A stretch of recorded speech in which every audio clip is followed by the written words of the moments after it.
Welcome, ladies and gentlemen, boys and girls, children of all ages, to this Friday edition of Renegade Wrestling. I'm your host, JJ Williams. Gonna get right into the questions here today.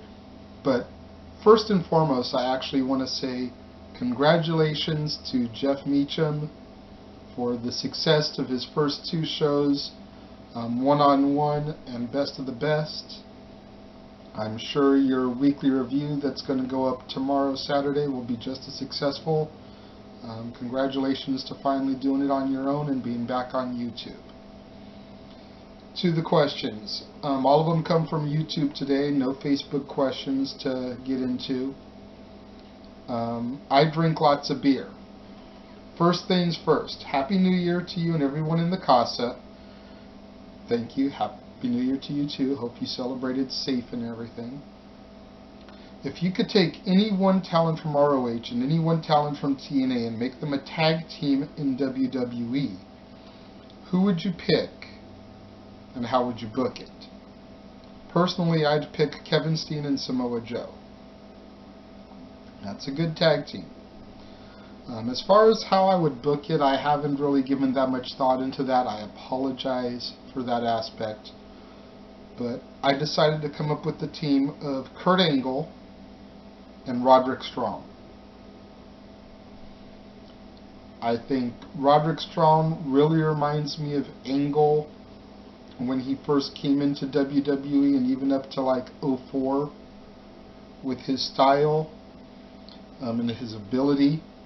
I think they would complement each other very well, and it would give the Angle the opportunity to not have to be the main primary focus. He'd be able to get one of the other guys, Roderick Strong, who's never really made it on a mainstream level, that rub and push without having to put Angle's own body at risk so much, which is something Angle seriously needs at this point in his career.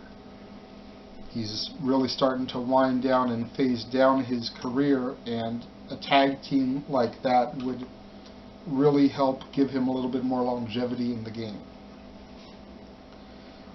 Detol Godzilla Star. I'm going to come to yours last.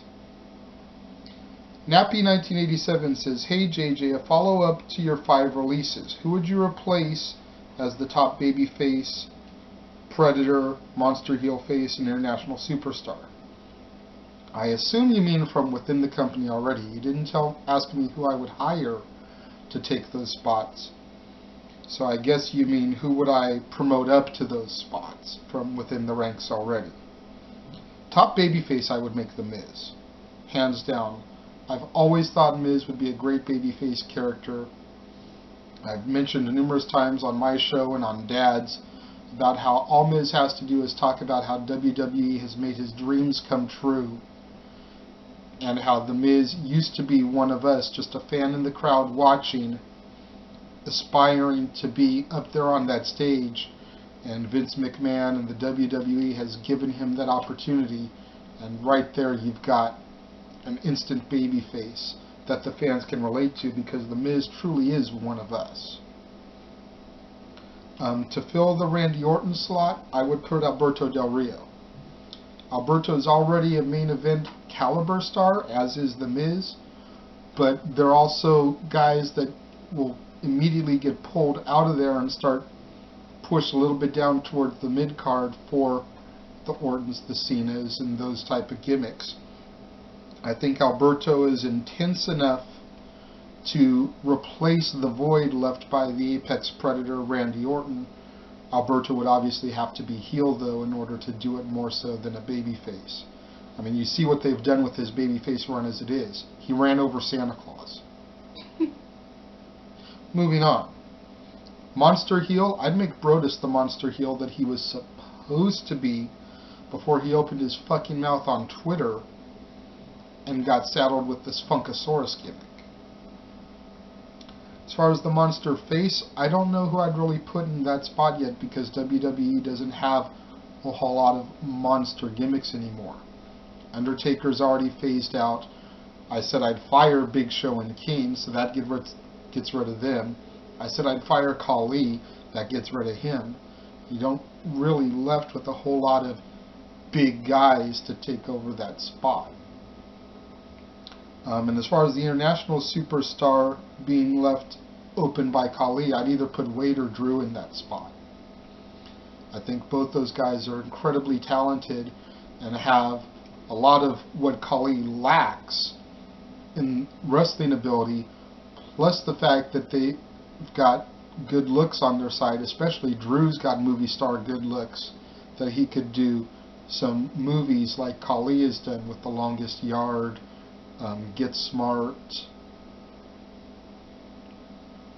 And then he also wants to know, Nappy1987 wants to know, what have been your top 5 most disappointing superstars of 2012? Okay. Tenzai. Hands down. They brought him in supposed to be this badass Japanese powerhouse, and now Tenzai is jobber in Japanese. Or at least that's what the meme on Facebook says. Brus Clay. Incredibly disappointing. Because again, like I was saying, they were building him up to be this monster. And then he went on Twitter, opened his mouth about how he was going to be on Raw to annihilate John Morrison to send him on his way. And they completely pulled that gimmick. Repackaged him as the Funkasaurus. I believe it was The Miz that ended up sending John Morrison on his way. They completely took all the build and promotion they had been doing for Brodus and threw it into this joke gimmick that nobody really cares about. It's like, yeah, people are clapping their hands and, you know, the Funkadactyls out there shaking their asses, but does anybody actually really pay attention to a Brus Clay match? No. Daniel Bryan, I feel, was disappointing in 2012, despite the fact that he started the year as the World Heavyweight Champion, despite the fact that he closed the year out as one half of the World Tag Champions. The WrestleMania defeat in the curtain-jerking match, losing the title in 18 seconds, for somebody who's supposed to be one of the best in the world, leaves a bad taste in your mouth. Then you've got all the rematches and the descent into anger management and all that shit that Bryan went through on camera. It's just bad booking.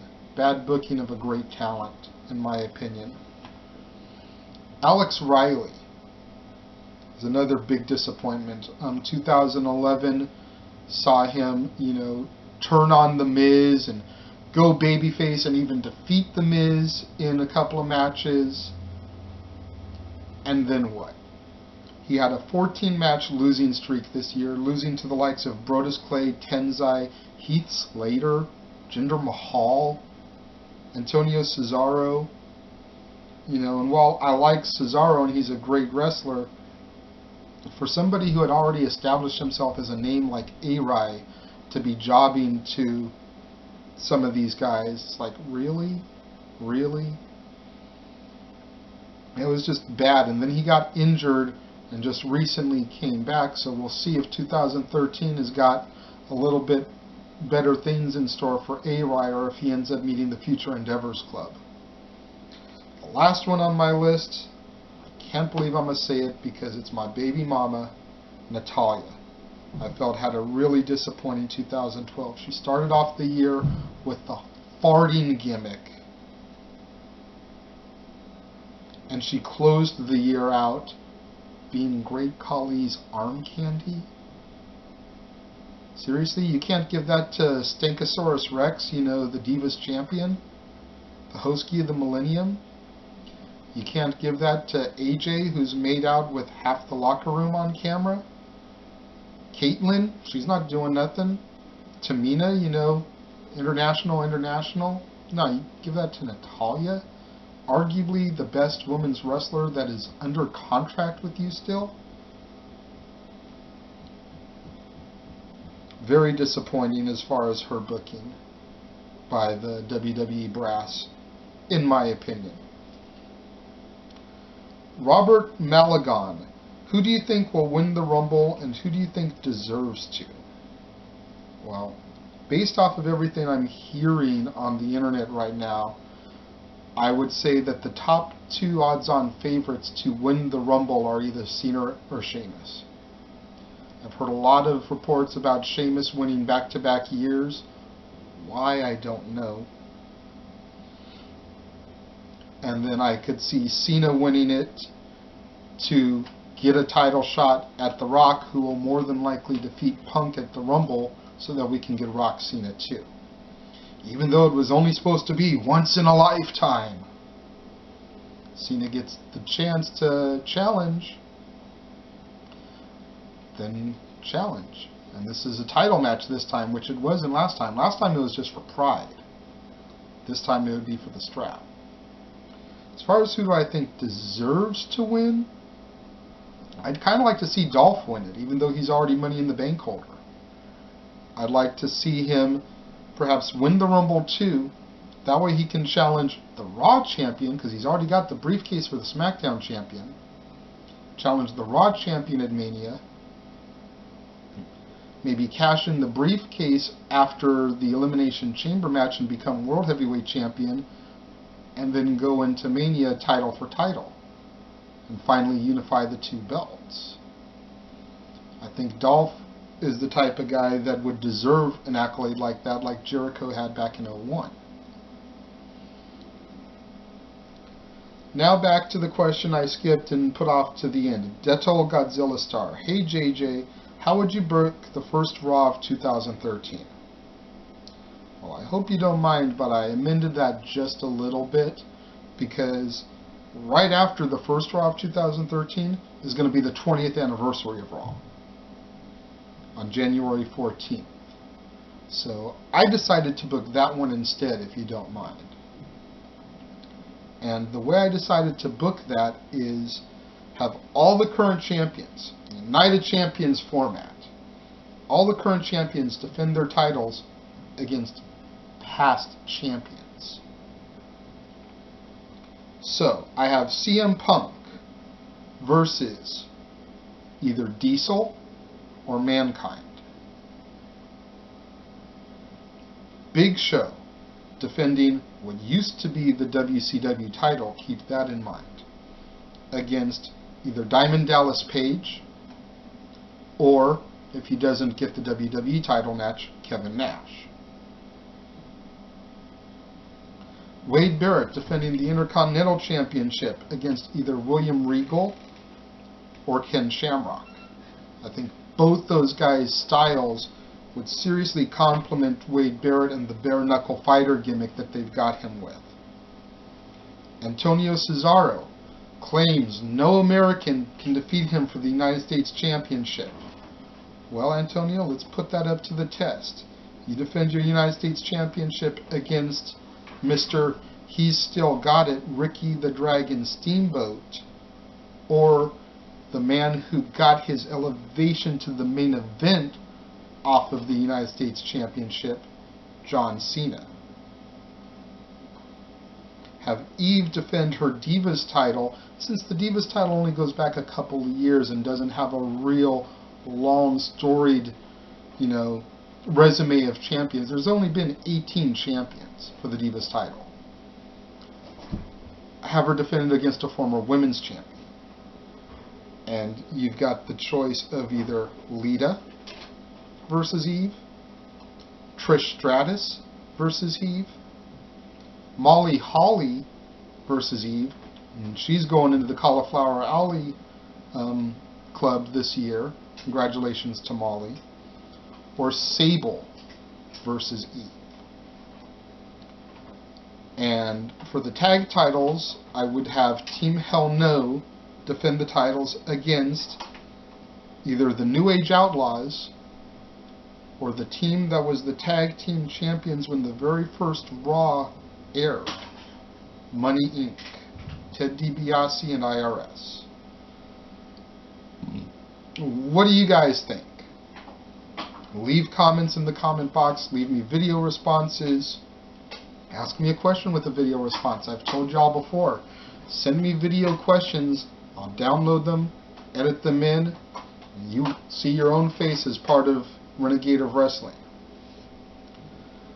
That's it for this week on Renegade of Wrestling. Tomorrow, Double A is back with a brand new episode of Double Down with Double A, featuring yours truly. I'll be joining him as we talk about the top 10 worst gimmicks in WWE history.